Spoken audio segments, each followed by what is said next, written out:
Bom, já anunciaram meu nome, eu sou a Maria Cristina, sou assistente social de formação e fui convocada, né, pelo último concurso aqui de Nova Friburgo. Estava na minha zona de conforto, atuando na casa de acolhimento institucional para criança e adolescente, e fui convidada, né, pela secretária Cláudia, a qual agradeço, para assumir a gerência de proteção social especial. É um desafio, né? Eu atuei em todos os equipamentos da assistência social, sobretudo na proteção social especial, mas estar à frente de uma gerência requer aí não só um comprometimento enquanto técnica, né? Mas também sair da zona de conforto.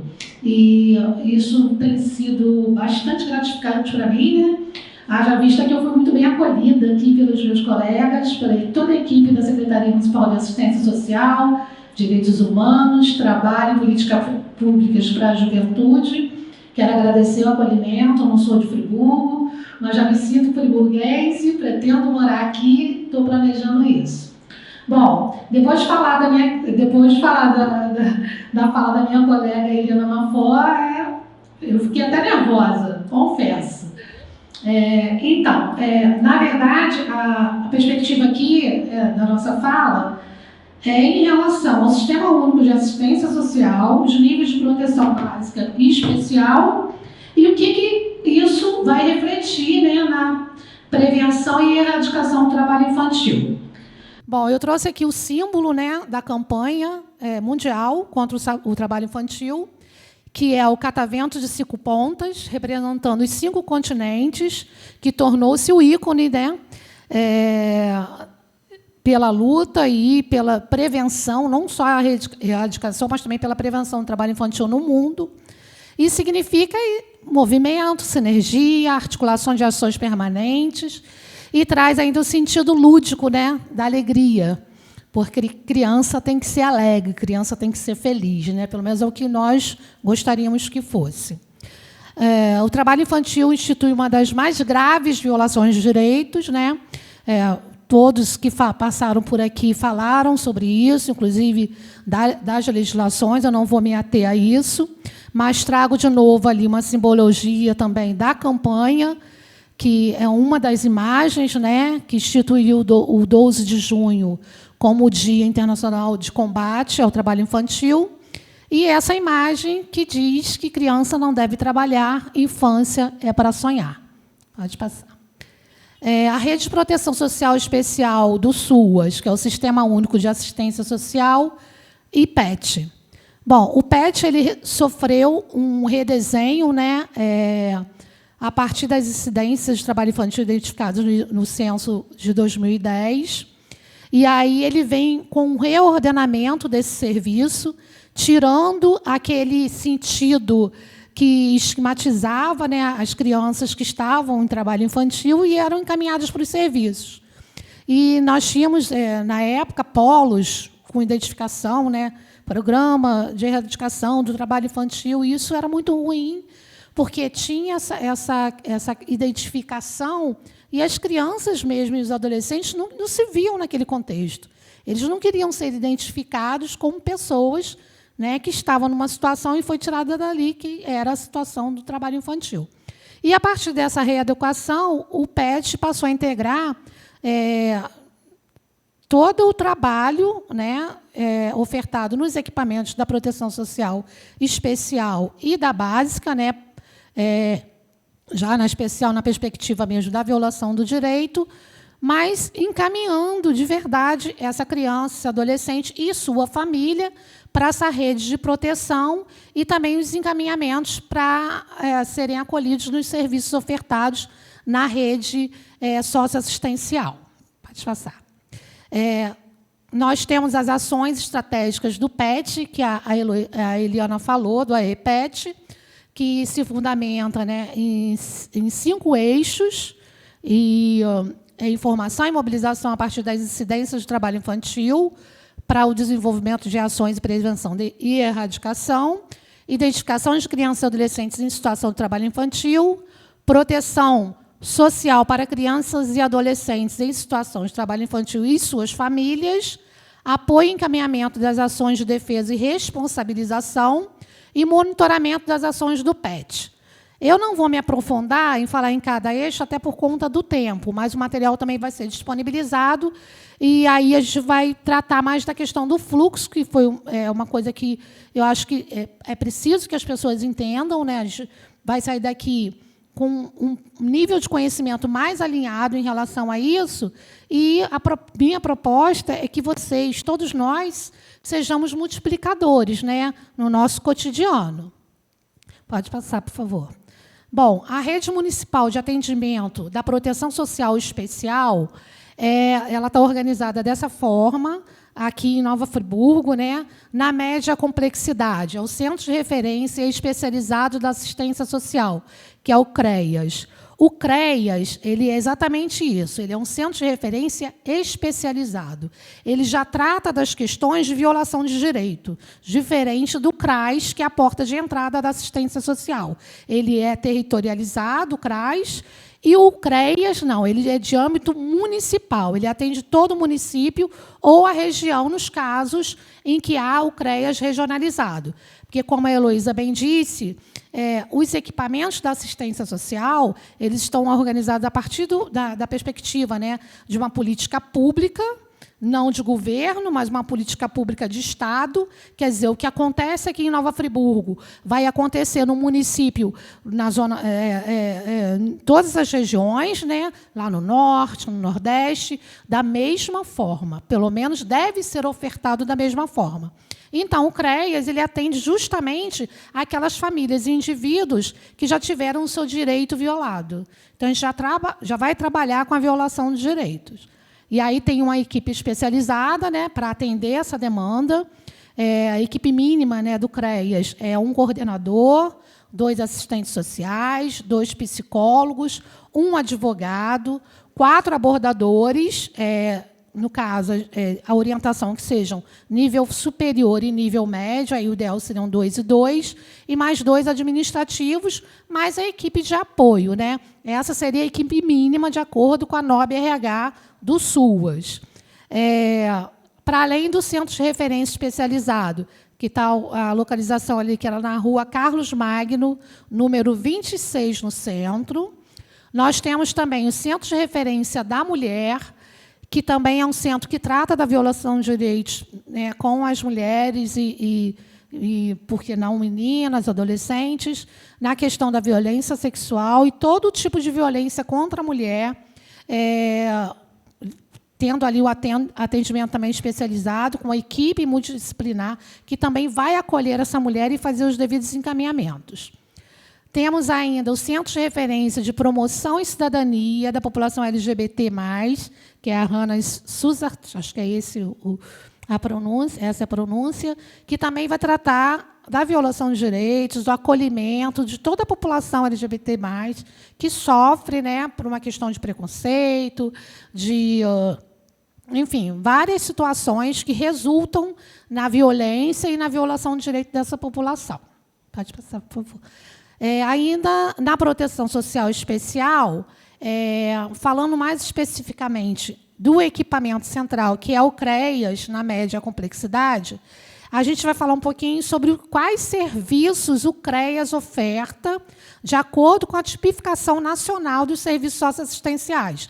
A tipificação nacional, ela nasceu a partir da Resolução 109 do Conselho Nacional de Assistência Social, e ela vai tratar justamente da padronização desses serviços.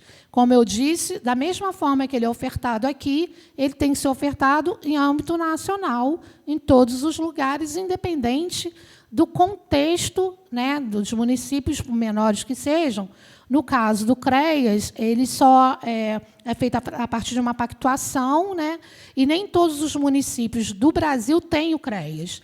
Hoje, no estado do Rio de Janeiro, é uma realidade diferente, que o Rio ele foi pioneiro em algumas questões, né, no âmbito da política pública de assistência social, e aí houve um cofinanciamento, se não me engano, em 2005, de que todos os municípios do estado do Rio de Janeiro, os 92 municípios, poderiam implantar os seus CREAS com cofinanciamento do Estado.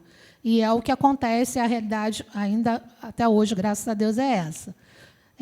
Então, no âmbito da proteção social especial de média complexidade, os serviços ofertados no CREAS são serviços de proteção e atendimento especializado a famílias e indivíduos, que é o PAEF, e aí tem a descrição do serviço ali, esse público usuário, e de que forma que se faz o atendimento, né?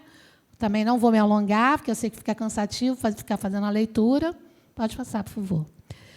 O Serviço de Proteção Social, adolescentes em cumprimento de medida socioeducativa, de liberdade assistida e prestação de serviços à comunidade.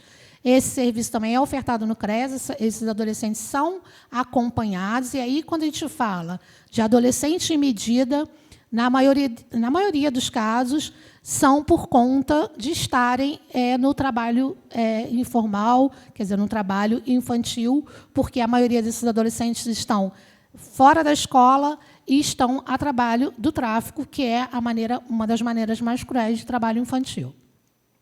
Pode passar, por favor. Um outro serviço é o serviço especializado para pessoas em situação de rua, que também deve ser ofertado no CREAS. Nós tivemos agora, recentemente, uma situação pontual em Nova Friburgo, não sei se é uma coisa recorrente, porque eu estou chegando aqui agora, mas foram identificadas situações de pessoas em situação de rua, principalmente nessa época do inverno, onde nós tivemos temperaturas quase zerando, e aí houve uma preocupação da secretária, né, que está à frente dessa gestão, a Cláudia Amara, em acolher essas pessoas, até porque a gente estava tendo notícia em São Paulo de pessoas que estavam morrendo por conta disso, de estarem na rua, né, e não estarem em nenhum abrigo e à mercê do frio, das baixas temperaturas, e algumas pessoas vieram a óbito. Então, assim, a preocupação foi, no primeiro momento, de abrir um local para acolher essas pessoas. Então, foi aberto o ponto de apoio, que é próximo à Rodoviária Norte, onde hoje cerca de 15, 16, até 18 pessoas dormem lá, se alimentam à noite, e no dia seguinte saem para ter, né, na verdade, a gente não tem aí uma estrutura sob o ponto de vista do acolhimento, a gente está pleiteando junto ao Estado o cofinanciamento, porque o município sozinho não dá conta disso, até porque a população em situação de rua, a maioria são pessoas daqui de Friburgo, mas alguns não são, e, provavelmente, essa situação, infelizmente, isso não tende a crescer por conta da migração das pessoas, vêm procurar emprego aqui, por conta de acreditarem, né, no município, que é um município com desenvolvimento industrial e turístico, e essas pessoas vêm para trabalhar e acabam ficando na rua, porque não tem como se prover, nem tem casa de ninguém para ficar, e muitas das vezes, por conta da dependência química também, a família não dá conta disso e a pessoa acaba ficando na rua. Pode passar. Na proteção social especial de alta complexidade, a gente já está falando de acolhimento, nós temos uma instituição, que é a Casa de Acolhimento Institucional Vila Sorriso, que é para crianças vítimas de todo tipo de violação de direito, crianças e adolescentes, de 0 a 18 anos. Né? A gente fala 17 anos e 11 meses e 30 dias, mas a gente acaba ficando com adolescentes até 18 anos. Pode passar. Foi de propósito, eu deixei esse serviço por último, pela ordem cronológica não seria, ele estaria inserido lá na frente, na média complexidade, mas justamente para chamar a atenção, né, para esse serviço, que é um serviço especializado em abordagem social, que também é ofertado no CREAS. Esse serviço ele é ofertado de forma continuada e programada, com a finalidade de assegurar trabalho social de abordagem e busca ativa que identifique nos territórios a incidência de trabalho infantil, exploração sexual de crianças e adolescentes, situação de rua, dentre outros casos que a gente acaba encontrando, e que devem ser realizados, né, nas praças, nos entroncamentos de estradas, fronteiras, espaços públicos, onde se realizam atividades laborais, locais de imensa circulação de pessoas, inexistência de comércio, existência de comércio, terminais de ônibus, trens, metrôs e outros. O serviço deve buscar a resolução de necessidades imediatas e promover a inserção na rede de serviços socioassistenciais e das demais políticas públicas na perspectiva da garantia de direitos. Os usuários, crianças, adolescentes, jovens, adultos, idosos e famílias que utilizam espaços públicos como forma de moradia e ou sobrevivência. Hoje, como a Heloísa até bem falou, a gente tem uma realidade em Nova Friburgo, né, que, infelizmente, às vezes, a gente tenta negar, mas ela existe, ela está aí, ela não é invisível, fica invisível, muitas vezes, aos olhos das pessoas que realmente, às vezes, naturalizam, né, mas a gente não pode deixar que isso caia dessa forma na vida da gente. Não podemos naturalizar que uma criança de 8, 9 anos, ou seja lá qual idade for, esteja com a responsabilidade, muitas vezes, de prover os mínimos necessários para a sua família. Porque a maioria das crianças que hoje estão na rua, né, sendo exploradas, muitas vezes, com o trabalho infantil, são provedores das suas famílias. Então, a gente precisa pensar, né, qual a melhor maneira, enquanto agentes públicos e sociedade civil também, como cidadãos, de que forma que a gente vai se articular para que essa realidade não seja uma coisa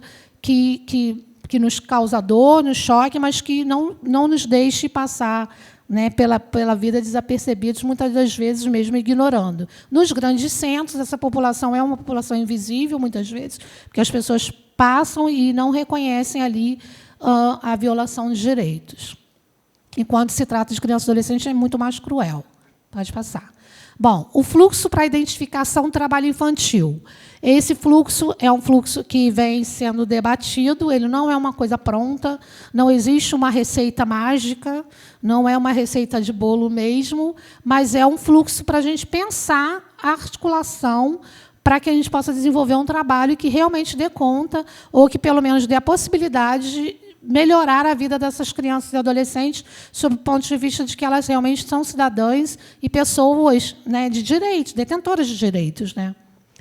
Bom, o CREAS, através do serviço de abordagem, os abordadores fazem a busca ativa, né, identifica o trabalho infantil nos espaços públicos, comunica a pessoa de referência da proteção social especial e responsável pelo PET e encaminha para o PAEF para o acompanhamento da família. Quer dizer, o PAEF é, como eu disse, o primeiro serviço que é ofertado dentro do CREAS. O responsável pelo PET garante a inserção da família no cadastro único, como a Eliana falou, insere as crianças e adolescentes no serviço de convivência ou outras ações socioeducativas, assegurando o acompanhamento familiar.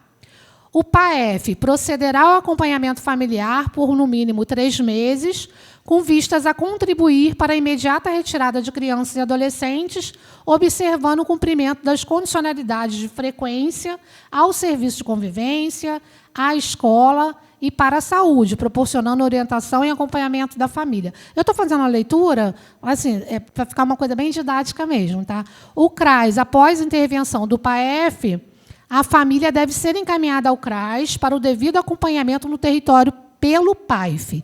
Quer dizer, a família ela é acolhida na perspectiva do CREAS, porque foi identificada a violação de direitos, haja vista a criança ou adolescente está na rua exercendo alguma atividade, né, laboral, remunerada ou não, mas sendo explorada ali através do trabalho. Aí faz toda essa identificação, faz os encaminhamentos. Depois que a família estiver acolhida e com os devidos encaminhamentos, o CRAS acolhe essa família para que haja realmente o trabalho de acompanhamento que é continuado, não é uma coisa que interrompe naquele momento. Até porque a questão da violação de direitos ela pode retornar. Então, assim, a gente tem que trabalhar essa família para que ela não haja um retrocesso nessa perspectiva. Pode passar. Abordagem social e outras portas de entrada. Aí a gente vai tratar da sensibilização da criança e do adolescente que está na rua e está acompanhada de algum responsável. Às vezes a família, ou às vezes não é nem o responsável, mas é o próprio explorador, né? Então, é feito essa sensibilização na perspectiva de construção de laços de confiança, né, com essa família ou com esse grupo, né, que esteja com essa criança, a apresentação do leque de serviços e encaminhamentos intersetoriais, convite para a ida aos equipamentos, né, de CRAs e CREAs, dos serviços ofertados, e informar, aí sim, isso na verdade, o agente que estiver fazendo a abordagem, qualquer que seja a situação da família naquele momento, se ela recusa ou se ela aceita o encaminhamento, obrigatoriamente, esse a gente tem que comunicar ao Conselho Tutelar sobre a situação. Quando a família recusa, a gente respeita as decisões, né, daqueles usuários daquela família, avalia as possibilidades de reaproximação, porque o trabalho ele é continuado, o abordador ele não passa pela rua uma vez, não, ele é o cotidiano do trabalho dele, é ele trabalhar em todo o território fazendo essa busca ativa. E aí tenta, né, fazer essa reaproximação com diálogo ali, sempre, né, todo dia, tentando construir isso, e manter a presença no território, né, e sempre informar o Conselho Tutelar para que o Conselho Tutelar tome as providências cabíveis.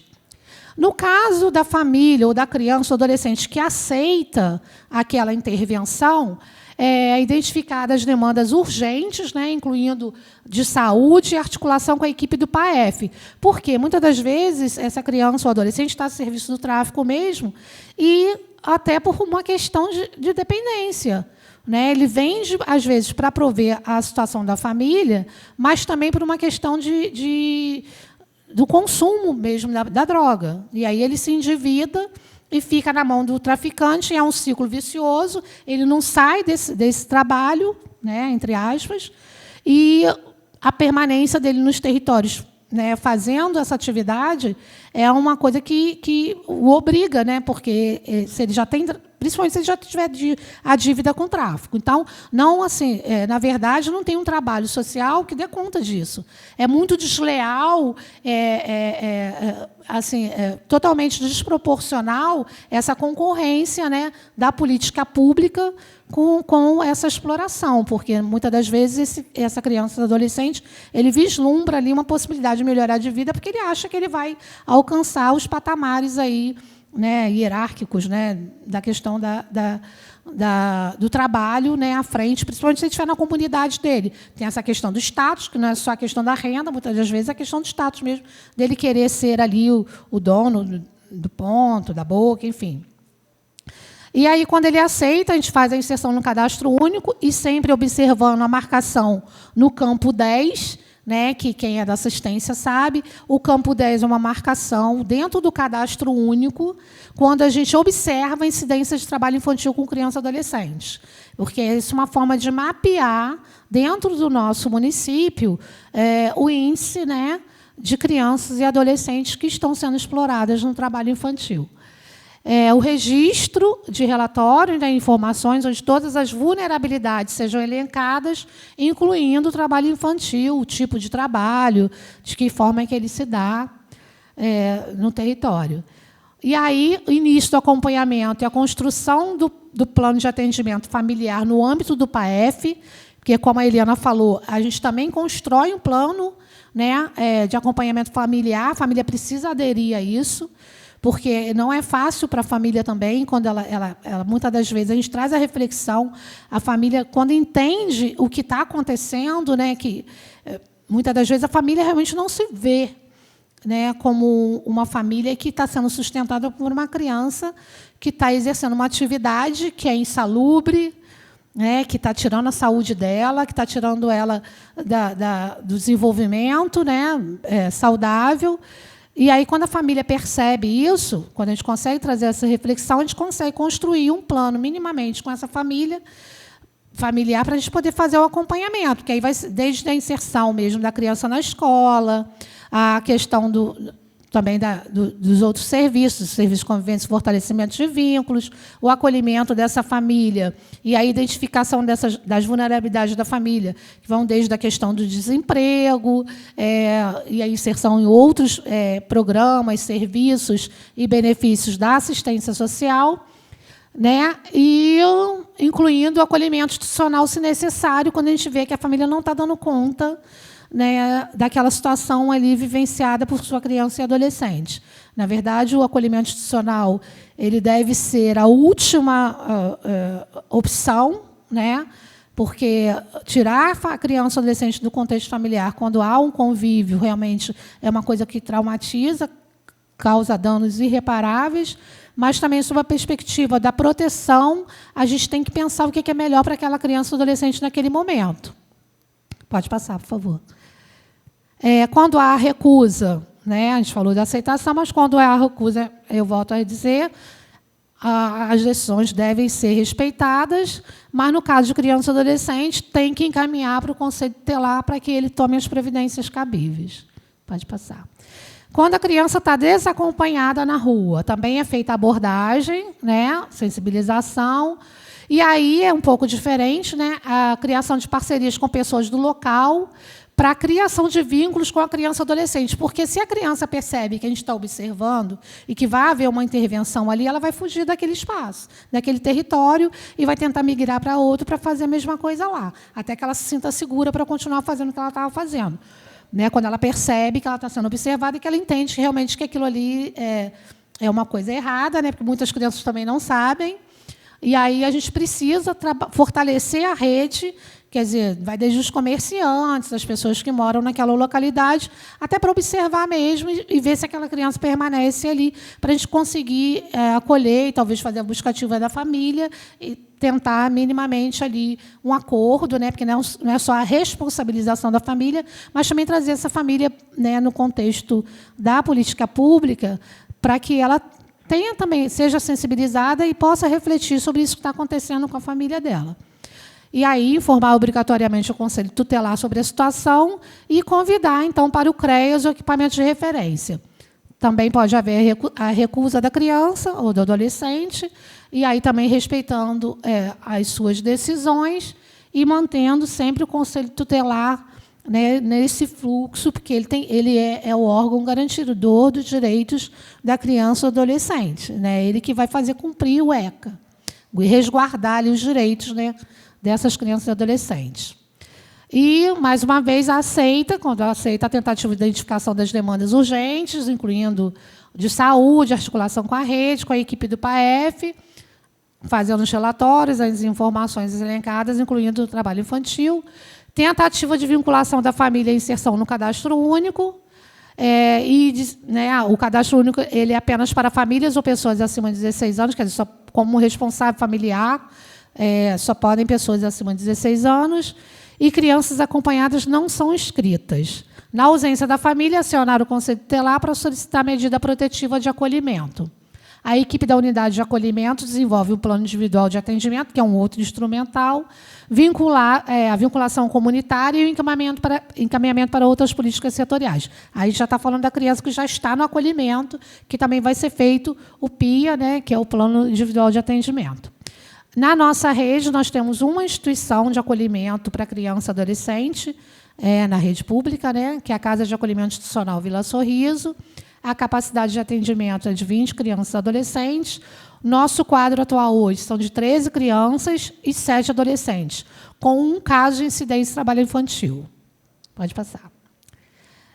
Nós temos uma rede, né, que atua aqui em Nova Friburgo, com atendimento de criança e adolescente, que a gente vai chamar de rede parceira, tendo ou não cofinanciamento do município, mas é uma rede que está integrada, né, e que a gente pode trabalhar em parceria para desenvolver um trabalho que atenda a todas as demandas das crianças e adolescentes identificadas, que é a FAP, a Aldeia da Criança Alegre, a PAC, a PAI, a outra não cheguei, o Médica, LBV e Pestalozzi.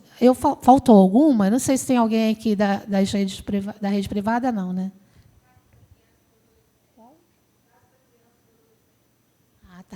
Casa da Criança e Adolescente, aliás, é porque ficou clarinho, né? A Casa da Criança e Adolescente está ali. E é um grande parceiro, né? Porque é uma instituição que é especializada em identificação, né, das piores formas de violação de direitos com criança e adolescente, que vai desde a violência propriamente doméstica, né, intrafamiliar, até a exploração sexual de crianças e adolescentes. As demais parcerias, que é a FIRJAN, que é a Federação da Indústria e Comércio Indústria do Estado do Rio de Janeiro, com o programa de qualificação que a Heloísa apresentou aqui. Ela até já falou, né, do objetivo do programa. Pode passar, por favor. O CIE, também, que tem sido um grande parceiro, sobre a perspectiva da escolarização e a profissionalização, né, de adolescentes. Pode passar. Bom, de acordo com o Fórum Nacional de Prevenção e Erradicação do Trabalho Infantil, são muitos os desafios. Então, eles elencam aqui os maiores desafios, né? Primeiro é o cumprimento da legislação vigente. O professor, o historiador, falou aqui da questão dos dados históricos, né? E a gente se depara aí que, desde o século passado, já se estava falando da legislação que garantia aí as questões dos direitos das crianças e adolescentes. Mas a gente não, de fato, a gente tem legislações mais aprimoradas, o próprio Estatuto da Criança e Adolescente, mas, efetivamente, a gente sabe que a gente ainda está na militância, na luta diária, para que essa legislação seja realmente cumprida, né, dentro do nosso território nacional. O direito à formação profissional do adolescente, que ainda é um desafio, muitas das vezes por conta da baixa escolarização, que a maioria dos cursos de qualificação profissional exigem uma escolarização, e a maioria desses adolescentes estão fora, né, muitas das vezes não conseguiram nem concluir o ensino fundamental, e isso é um grande desafio. A adoção de novas ações e programas governamentais e da sociedade civil, priorizando recortes de faixa etária, gênero, cor, local de residência, renda familiar e escolaridade de crianças e adolescentes.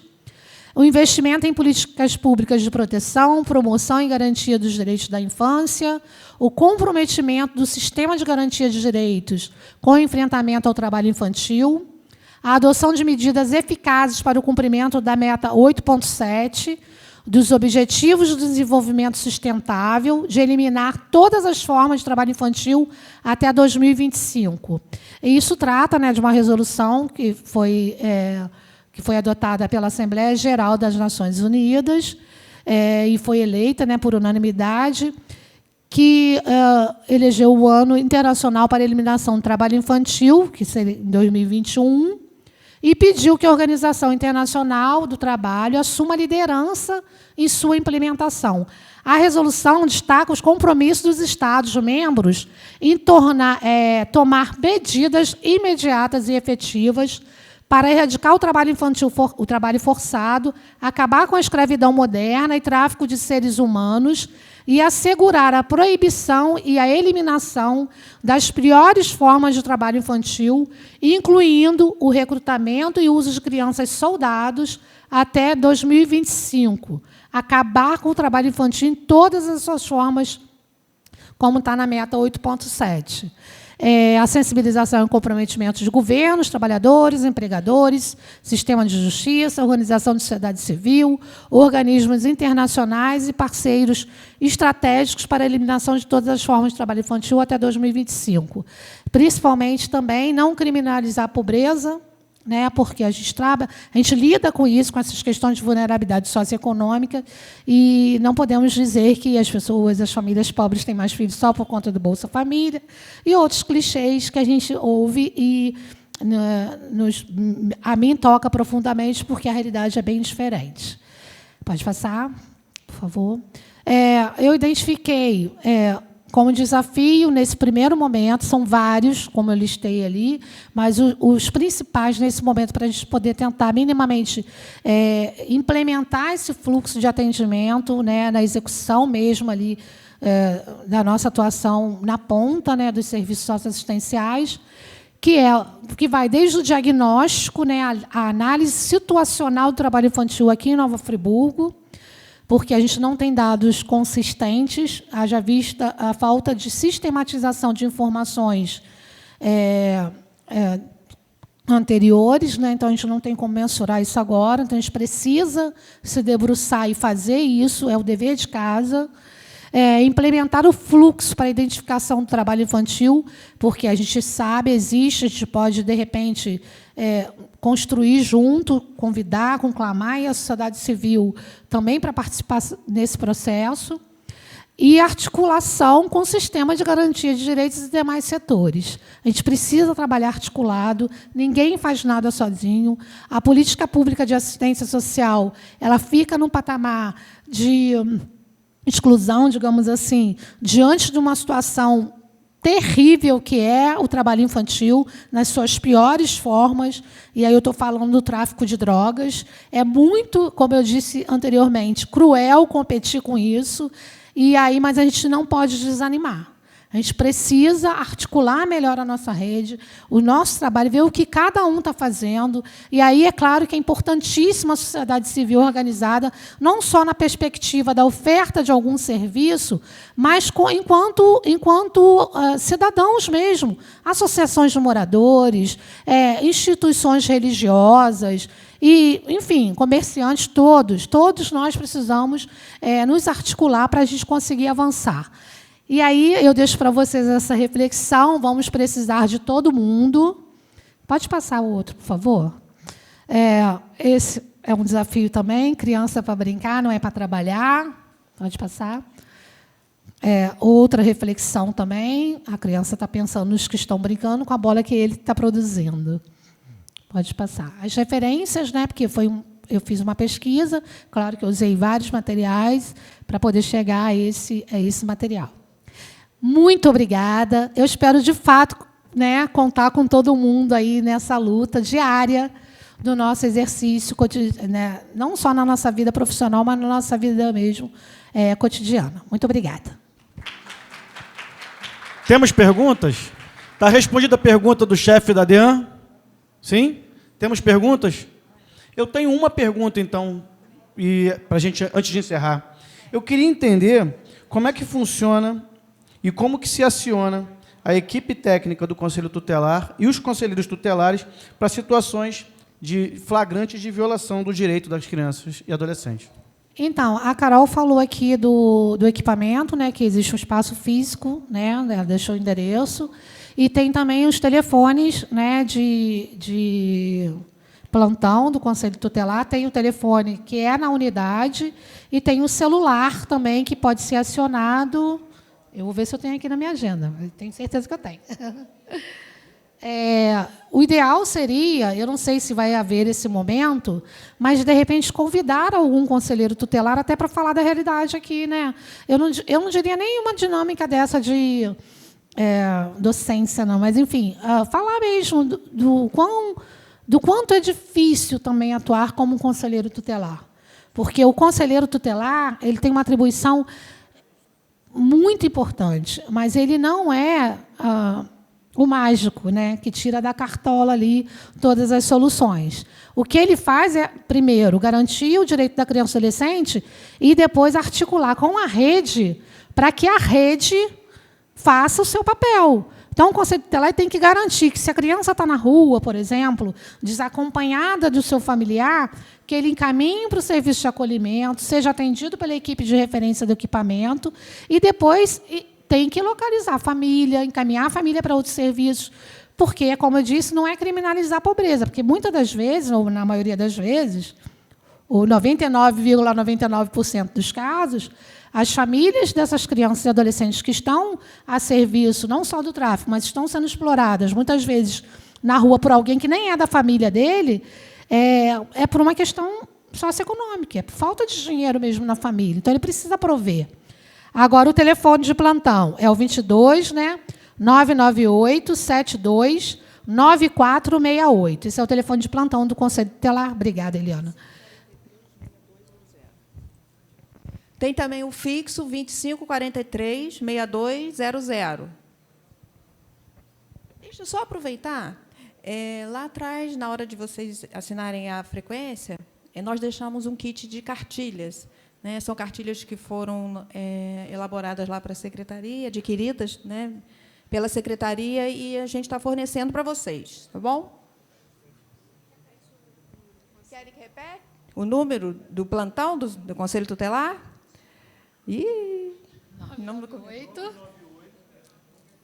998 72, as mulheres cegas, 9468.